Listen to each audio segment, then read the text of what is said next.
It's tough times in the samba capital of the world. The economy is struggling to grow and the upcoming election is dividing the country. While there's lots of presidential candidates, it's going to come down to Jair Bolsonaro, a conservative right-winger who's out in front in poll predictions, and trailing him, Fernando Haddad from the center-left. We hit the streets of Rio to see what this Bolsonaro craze is all about.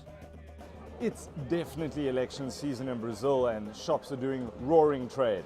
Check it out, Bolsonaro as the Godfather.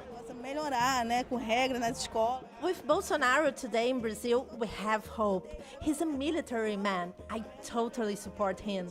I used it to show my support for Lula on Facebook and social media, but that's changed.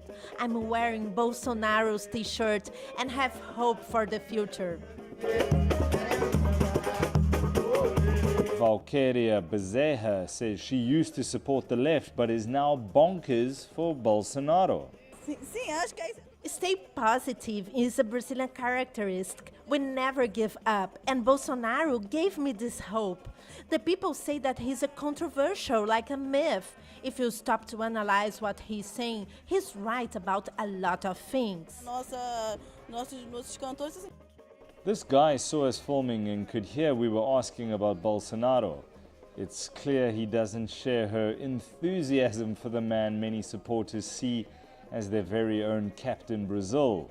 The media here has dubbed him the Donald Trump of Brazil. Bolsonaro is trying to take Brazil back into the past. He doesn't fight for democracy. For the last 30 years he's worked as a federal deputy and has done nothing. Only 2 of his projects were approved. We have pictures of him sleeping in parliament. He's a demagogue.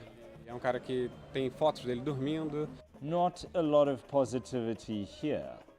Politics is dividing friendship groups and even starting fights at dinner parties. Richard says this man being voted in is no joke. It's really difficult in Brazil to stay positive. We're worried about facing this crisis and don't know what's going to happen in the future, especially for the poor.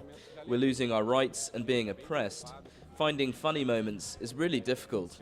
Of course, we drink beer, and when we're together as friends, the main topic is always politics. It's completely amazing that you have this one candidate who basically has his own merchandise line. Dare I say it? It kind of feels like a cult. But the cult-like attitude extends just as far in the other ideological direction. Former President Lula da Silva is recognized as the power behind fellow Workers' Party candidate Haddad.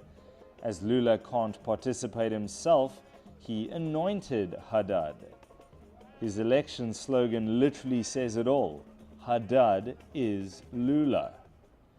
When the curtain comes down after the elections, Brazilians will have some way to go to bridge the many social divides, kickstart their economy, and put some positivity back into the character of every Brazilian. Michael Appel in Rio de Janeiro, in Brazil.